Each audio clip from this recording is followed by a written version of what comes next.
जी, अस्सलाम वालेकुम। उम्मीद है कि आप तमाम दोस्त खैरियत से होंगे और आज का दिन भी ट्रेडिंग के हवाले से अच्छा गुज़रा होगा। देखें जी, ये हमारा इंट्रो है और ये साल हा साल से इसी तरह से चलता आ रहा है, चाहे मार्केट जो है वो ज़वाल का शिकार हो या अरूज का शिकार हो। तो दोनों सूरतों में हमारा इंट्रो यही है और इंशाल्लाह ऐसा ही रहेगा।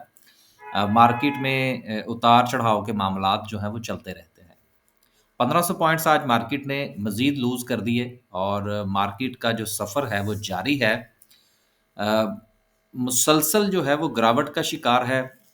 मार्केट में कोई ख़ास वॉल्यूम्स जो हैं वो जनरेट नहीं हो रहे। मार्केट में प्रॉफ़िट टेकिंग आप इस हवाले से कह सकते हैं कि जिन लोगों के पास पुरानी होल्डिंग्स पड़ी हुई थी, उन्होंने पहले दिसंबर के महीने में अपनी प्रॉफ़िट टेकिंग की, अपना माल निकाला और अब जो है वो न्यू ईयर में जो मामलात हैं वो उसी तरफ चल रहे हैं। देखिए मार्केट का मैं शुरू में एक 1-2 बातें थी मेरे ज़हन में, मैंने सोचा वो पहले कर ली जाएँ। एक चीज़ हमेशा याद रखिएगा कि मार्केट का एक साइकिल होता है जिसको 3, 5 और 10 साल का साइकिल कहते हैं। उसमें मार्केट ने घूमना होता है। आप कोई भी शेयर उठा लीजिए, उसका चार्ट देख लीजिए, उसमें आपको वो साइकिल नज़र आएगा। तो इसलिए परेशान होने वाली कोई बात नहीं है कि अब मार्केट गई और अब दोबारा कभी ये हालात नहीं पैदा होंगे, ऐसा नहीं होता। मार्केट का एक साइकिल है, इस तरह से इंशाल्लाह चलेगा। ये जो वक़्ती तौर पर आपको ये थोड़ा-सा नज़र आ रहा है कि मार्केट में से पॉइंट्स निकल गए हैं और बहुत सारे लोग जो ज़्यादा परेशान हैं, वो लोग हैं जिन्होंने इन्वेस्टमेंट कर रखी है। जबकि मेरा ज़ाती तौर पर ये ख़्याल है कि वो तमाम दोस्त अहबाब जो कि पूरी तरह से क्लैरिटी के साथ मार्केट में आते हैं कि हमने या तो ट्रेडिंग करनी है या हमने स्विंग ट्रेडिंग करनी है या हमने इन्वेस्टमेंट करनी है। उनको तो परेशान होना ही नहीं चाहिए। तो परेशान वो लोग हैं कि जो इन्वेस्टर थे नहीं, लेकिन वो इन्वेस्टर नुमा थे। तो अब वो थोड़ा-सा परेशान है, तो बिल्कुल परेशान नहीं होना आपने। और जिन शेयर की आपने पूरी जो है वो स्टडी करके उनको खरीद रखा है, उनके अच्छे लेवल पर उनको बाय करने में कोई मुज़ायका नहीं है। तो इसलिए परेशान अगर आपने होना है, तो फिर स्टॉक मार्केट आपके लिए नहीं है। अब चलते हैं जी आगे। अ, मार्केट में अगर हम देखें तो सर्किट ब्रेकर की आज क्या सिचुएशन रही? चलें, आज भी 4 कंपनीज़ जो हैं वो अपर कैप हैं। अगर हम लोअर कैप की बात करें, देखिए कैप के हवाले से अभी मैंने 1-2 दिन पहले भी बात की थी कि एंग्रो की होल्डिंग जो थी उसको 2 कैप लगे। मेरे ही ग्रुप के दोस्त मुझे मैसेज करके पूछ रहे थे जी कि अब हम इसको खरीद लें। यार एक शेयर जब निकल गया आपके हाथ से तो इंतज़ार कर लें ना। अब ऊपर खरीद के फिर आप परेशान होंगे। तो इसका मतलब ये है कि आपकी अपनी कोई स्टडी नहीं है। आप सिर्फ़ ये देखते हैं अच्छा इस शेयर को कैप लग गया, इसको खरीद लो। कैप लगने के बाद खरीदेंगे तो उसकी क्या गारंटी है कि दूसरा कैप भी लगेगा? आप उसकी पहले स्टडी तो बनाएँ। हाँ, स्टडी में अगर आपको कोई बात समझ आती है, तो रिस्क लेने में कोई मुज़ायका नहीं है यार। आप उसका टेक प्रॉफ़िट का लेवल रखें, आप उसका स्टॉप लॉस निकालें और ट्रेड करें, बिस्मिल्लाह करें, कोई मसला नहीं है। लेकिन देखा-देखी काम ना करें। लोअर कैप की बात करते हैं, लोअर कैप में भी सिर्फ़ 4 कंपनीज़ हैं, वॉल्यूम नहीं। देखिए ना, मार्केट अगर आपको अपर कैप दे रही है 2-4 कंपनीज़ में, उसमें वॉल्यूम नहीं है। अगर आप डाउन साइड देखें, उसमें वॉल्यूम नहीं है। इंटरेस्ट जनरेट नहीं हो रहा लोगों का, हो जाएगा। ये फ़ेज़ होते हैं, चंद दिन होते हैं। ऐसा नहीं होता कि सदाबहार जो है वो मार्केट में ऊपर ही रहना होता है, मार्केट में ज़िग-ज़ैग चलते हैं। सेक्टर वाइज़ बात करते हैं तो आज जिस सेक्टर ने सबसे ज़्यादा पॉइंट्स निकाले उसमें सीमेंट सेक्टर है, इन्वेस्टमेंट बैंक्स हैं। अब इन्वेस्टमेंट बैंक क्यों हैं, ये अभी हमने शुरू में बात कर ली। टेक्नोलॉजी है, कमर्शियल बैंक्स हैं, ऑयल एंड गैस है, फर्टिलाइज़र है। वो तमाम जिनको हम की सेक्टर्स कहते हैं, 5-6 सेक्टर्स जिन्होंने मार्केट को चलाना होता है, उन तमाम के अंदर जो है वो हमें गिरावट नज़र आ रही है। लेकिन अगर आप थोड़ा-सा गिरावट का जायज़ा लें, तो किसी में से 100 पॉइंट्स निकले हैं, किसी में से 50 पॉइंट्स निकले हैं, किसी में से 150 पॉइंट्स निकले हैं, हज़ारों पॉइंट्स वाली कोई बात नहीं है। लेकिन जिस वक़्त आप अपने शेयर्स की तरफ देखेंगे तो वहाँ पर आपको लगेगा कि काफ़ी ज़्यादा गिरावट है। इसकी क्या वजह है? वजह ये है कि आपके जो शेयर्स की जो प्राइसेज़ हैं, वो बहुत ज़्यादा इंक्रीज़ हो चुकी हैं। जब उसमें से आपको गिरावट नज़र आती है तो वो आप देख रहे होते हैं डिजिट्स के अंदर। आप उसको परसेंटेज में नहीं देखते। जब तक आप उनको परसेंटेज में नहीं देखेंगे, आपकी कैलकुलेशन दुरुस्त नहीं हो सकती। तो अपने आप को अच्छी कैलकुलेशन की तरफ ले जाने के लिए ये ज़रूरी है कि डिजिट्स की तरफ ना जाइए, परसेंटेज में देखिए, चाहे वो लॉस है या प्रॉफिट है, तो अच्छा डिसीजन कर सकेंगे। आगे चलते हैं जी, और मज़ीद कुछ खबरें हैं, 1-2 खबरों से पहले 1-2 अनाउंसमेंट्स हैं। आज तो हम सारा दिन ये गप्पे ही मारते रहे हैं ग्रुप के अंदर, कोई काम नहीं किया। और दोस्त जो थे वो ये वाली पिक्चर उन्होंने मुझे भेजी जी कि इस वक़्त जो वासवी ग्रुप टुडे, कि हम बैठे हैं और सिर्फ़ देख रहे हैं कि लोग क्या काम कर रहे हैं। तो ये गपशप रही है जी आज सारा दिन। ग्रुप के अंदर कोई काम नहीं था।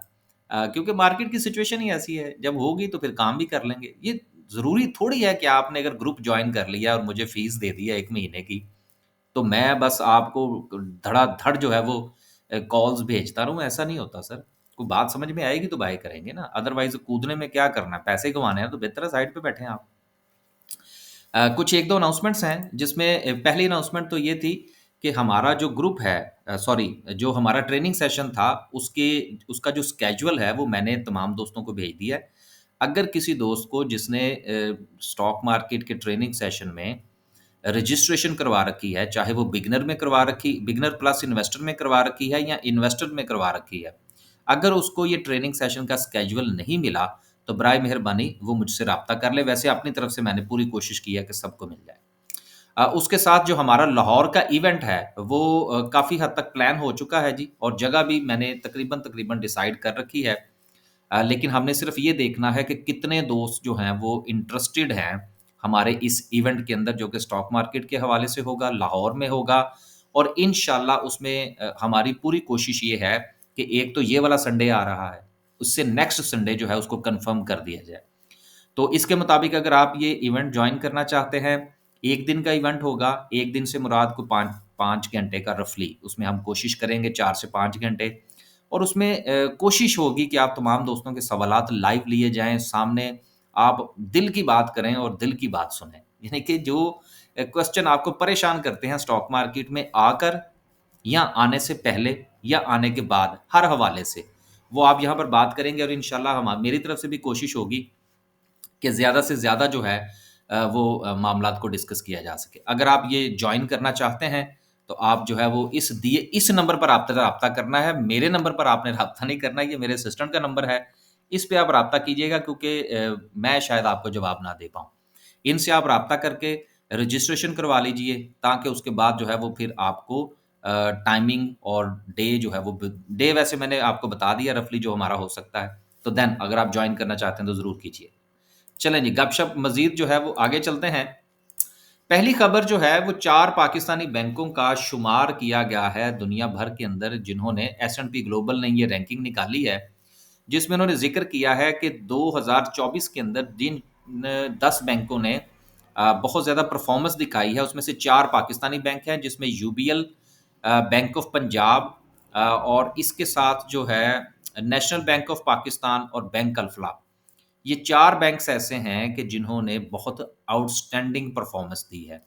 और एक चीज़ आप ये भी ज़हन में रखिएगा कि पाकिस्तानी बैंक्स जो हैं, अब इनको एक्सचेंज कंपनीज़ का बिज़नेस भी मिल चुका है।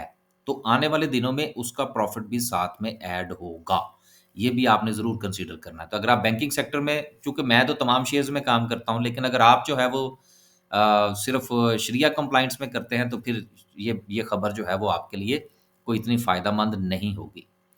अगली खबर जो है वो गवर्नमेंट ऑफ पाकिस्तान के हवाले से है कि जिन्होंने मज़ीद सकूक जो है वो पीएसएक्स के ज़रिए से इश्यू करने का फ़ैसला किया है। अगर आप मनी मार्केट में अपना पैसा डालना चाहते हैं, तो बजाय इसके कि आप किसी बैंक के पास जाएँ, किसी म्यूचुअल फ़ंड के पास जाएँ, सकूक आपके लिए सबसे बेहतरीन ऑप्शन हो सकती है, जो कि आपने पीएसएक्स के ज़रिए से ही खरीदनी है। इसी में आपने पैसा डालना है, सेफ़ है, सिक्योर है, और डायरेक्टली हुकूमत पाकिस्तान का है, किसी भी थर्ड पार्टी का इसमें कोई किरदार नहीं है। तो अगर आप समझते हैं कि आप स्टॉक मार्केट को वक़्त नहीं दे सकते, या आपको डर लगता है उसके ऊपर-नीचे होने से, तो सकूक आपके लिए एक बेहतरीन ऑप्शन है। ये आप अवेल कर सकते हैं। तो इसके ऊपर भी ज़रूर गौर कीजिएगा। मैंने ये इसको इसलिए इसमें शामिल किया है। हमारा मकसद ये नहीं है कि हम लोगों को स्टॉक मार्केट की तरफ ही लेके आएँ, हमारा मकसद तो ये है कि हम बताएँ कि इस वक़्त आपके पास कौन-कौन से एवेन्यूज़ हैं, जहाँ पर आप कुछ ना कुछ जो है वो अपना पैसा डाल सकते हैं। तो मनी मार्केट भी उसकी एक ऑप्शन है। अगली खबर जो है वो पेल के हवाले से है कि जिस तरह से कि कल मैंने ये खबर शामिल की थी, सॉरी, एक रिसर्च रिपोर्ट थी ओजीडीसी के हवाले से। अब ये खबर भी मैंने इसीलिए शामिल की है, ये भी एक रिसर्च रिपोर्ट है जिसमें पेल के हवाले से इसकी जो अर्निंग की प्रोग्रेस है उसको शामिल किया गया है, पाकिस्तान की इकोनॉमी को शामिल किया गया है, इंटरेस्ट रेट का नीचे आना जो है उसको फैक्टर इन किया गया है, इन्फ्लेशन की कमी को फैक्टर इन किया गया है और इन तमाम का जो कोरिलेशन है उसके बाद ये नतीजा निकाला गया है कि जो पेल पाकिस्तान का शेयर है ये 2025 में ₹58 तक जा सकता है। मैंने कल भी आपसे ये गुज़ारिश की थी कि रिसर्च रिपोर्ट ज़रूर पढ़ा करें, लेकिन उसके ऊपर आँखें बंद करके आपने अमल नहीं करना कि अच्छा इन्होंने कह दिया ₹58 का, चलो जी मैं शेयर जाके खरीद लूँ। नो, इसको पढ़ें, इसको आपको समझने में आसानी होगी कि ये किस तरह से इन्होंने कैलकुलेशन की है, ताकि कल को अगर आपने किसी और शेयर के हवाले से फंडामेंटली उसका जायज़ा लेना हो तो आप किस तरह से ले सकते हैं। या कल एक दोस्त ने मुझसे सवाल पूछा था कि जी आपकी इसके बारे में क्या राय है? देखिए मैंने अपना काम जो है वो 80% सॉरी टेक्निकल्स की बुनियाद पर करना होता है और 20% मैं फंडामेंटल्स को देखता हूँ। लिहाज़ा मेरे लिए ये कोई ख़ास इतनी इम्पोर्टेंट नहीं है, टू बी ऑनेस्ट। मैंने तो टेक्निकल्स की बुनियाद पर काम करना होता है। टेक्निकल्स मुझे कहेंगे तो चाहे ये शेयर जो है वो ₹6 पे भी हो तो मुझे कोई फ़र्क नहीं पड़ता। मैं तो टेक्निकल्स पे देखूँगा कि क्या मुझे ये शेयर खरीदना चाहिए या नहीं। शेयर जो है वो बहुत अच्छा है, लेकिन अगर टेक्निकल्स उसको सपोर्ट नहीं कर रहे तो मैं तो नहीं खरीदूँगा। तो इसलिए चूँकि मैं ज़्यादा फंडामेंटल्स को नहीं देखता, सिर्फ़ 20% देखता हूँ। तो जो लोग मज़ीद फंडामेंटल की बुनियाद पर काम करते हैं, उनके लिए ये बहुत अच्छा जो है वो रिपोर्ट्स हैं, वो इसको ज़रूर देख लीजिएगा। अगली खबर जो है वो माड़ी के हवाले से है कि इन्होंने अपना नाम चेंज करके माड़ी एनर्जीज़ रखना था, उसको जो है वो फ़ाइनलाइज़ कर लिया गया है। तो अब इसका नाम जो है वो माड़ी एनर्जीज़ लिमिटेड होगा। तो देन ये भी एक छोटी-सी इंटीमेशन थी। अगली खबर जो है वो पीआईए के हवाले से है। मैंने कल भी एक खबर शामिल की थी जिसमें मेरा ख़्याल है शायद कतर एयरवेज़ के हवाले से बात की थी। उसका भी डायरेक्टली लिंक जो था वो पीआईए के साथ ही था और अब जो आज की खबर है वो भी यही है कि पीआईए की जो प्राइवेटाइज़ेशन है, हुकूमत बेसिकली ये चाह रही है कि जो आईएमएफ का रिव्यू है, उससे पहले-पहले प्राइवेटाइज़ेशन का जो मरहला है उसमें कुछ ना कुछ तो काम किया जाए ताकि आईएमएफ को बताया जा सके कि हमने कुछ जो असासा जात है नंबर उनको प्राइवेटाइज़ कर दिया है। तो उसमें पीआईए जो है वो आप ये कह सकते हैं कि पह टॉप ऑफ द लिस्ट है। तो इस महीने के अंदर दोबारा से जो है इसकी प्राइवेटाइज़ेशन का जो मरहला है उसमें कुछ अच्छी खबरें आपको सुनने को मिल सकती हैं, एक बात। दूसरी बात ये है कि यूके और यूरोप का जो इसका रूट है, वो भी बहाल हो चुका है।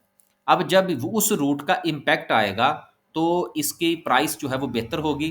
तो जिनके पास पीआईए के शेयर्स हैं, मेरा ख़्याल है अगर वो थोड़ा इंतज़ार कर लें, तो कुछ बेहतर मामलात हो सकते हैं। ना किसी को बाय के लिए कह रहे हैं, ना सेल के लिए कह रहे हैं। सिर्फ़ एक इन्फॉर्मेशन आपके साथ शेयर कर रहे हैं। बाय की कॉल तो हमने ग्रुप के अंदर नहीं दी जो पैसे देते हैं। तो टेक इट ईज़ी। आगे चलते हैं जी और आखिरी जो खबर है उसको शामिल करने से पहले अ, आप साल हर साल से मेरी वीडियो सुनते आ रहे हैं, कभी-कभी जो है वो देखते भी हैं। अ, बात ये है कि स्टॉक मार्केट का काम जो है मैंने कल भी वीडियो के अंदर ये ज़िक्र किया था, ये बड़ा स्ट्रेसफुल काम है। आपके सामने आपका अगर 1 करोड़ का पोर्टफोलियो है, तो वो 90 लाख का हो जाता है और वो 1 करोड़ 5 लाख का हो जाता है। तो इसको बर्दाश्त करना जो है ये किसी आम आदमी के बस की बात नहीं होती। बात को थोड़ा समझने की कोशिश करें। अपने आप को रिलैक्स रखा करें और इसको कारोबार समझ के किया करें कि कारोबार में नफ़ा-नुकसान चलता है। चूँकि ये डिजिट्स आपके सामने घूम रहे होते हैं, इसलिए आपको असाबी तौर पर बहुत ज़्यादा नुकसान पहुँचाते हैं। ये वो टिप्स हैं कि जब हमने इस काम में कदम रखा था, तो हमारे उस्ताद साहब ने हमें बताया था कि पुत्र ए काम नहीं करना, ठीक है ना? तो अभी आप इस चीज़ों को ज़रूर समझें। अभी तो आपने कल को कमोडिटीज़ में काम करना है, फॉरेक्स में काम करना है, क्रिप्टो में काम करना है, तो वो तो इससे बहुत तेज़ चलती हैं। So try to understand. आखिरी खबर जो है वो पीएम साहब के हवाले से है और उनका ये कहना है कि आईएमएफ की वजह से जो हमें टैक्सेशन करनी पड़ी है उसकी वजह से इन्वेस्टमेंट जो है उसको बहुत उसने इन्वेस्टमेंट को बहुत मुतासिर किया है। अब यहाँ से क्या मतलब निकलता है? मतलब ये निकलता है कि बजट सर पर आने वाला है। आईएमएफ का रिव्यू भी सर पर है। तो मुझे ये लगता है कि हुकूमत आईएमएफ का रिव्यू निपटाने के बाद ये जो बजट होगा इसमें कुछ थोड़ा बहुत रिलीफ दे सकती है जिससे इन्वेस्टमेंट और बिजनेस कम्युनिटी को कुछ फायदा हो। अगर हुकूमत इस खबर का क्रक्स निकालने की कोशिश कर रहा हूं, अगर इस तरफ हुकूमत थोड़ा सा भी अपना हाथ ढीला करती है तो उसका भी पॉजिटिव इम्पैक्ट आएगा मार्केट के ऊपर। तो जो लोग इन्वेस्टर हैं वो इन चीज़ों को कंसीडर करें। जो ट्रेडर हैं या स्विंग ट्रेड करते हैं उनका इन खबरों के साथ कोई लेना देना नहीं है, क्योंकि उन्होंने बहुत कम अरसे के लिए शेयर्स को अपने पास रखना होता है। ये जो बड़ी खबरें मैंने जितनी भी पढ़ी हैं, चाहे वो माड़ी के हवाले से थी, बैंकों के हवाले से थी, पेल के हवाले से थी, ये सारी खबरें जो हैं ये उन लोगों के लिए हैं जो शेयर्स को कुछ अरसे के लिए होल्ड करना चाहते हैं। वो इन खबरों के ऊपर ज़रा ज़्यादा जो है वो नज़र दौड़ाया करें। आखिर में डिस्कस करते हैं जी आज की कैंडल को। कैंडल में कल जो हमने बात की थी आज भी हम उसी को कंटिन्यू करेंगे कि मार्केट जो है वो मुसलसल अपना शिकार बनाती चली जा रही है और सिलसिला जो है वो लोअर हाइज का जारी है।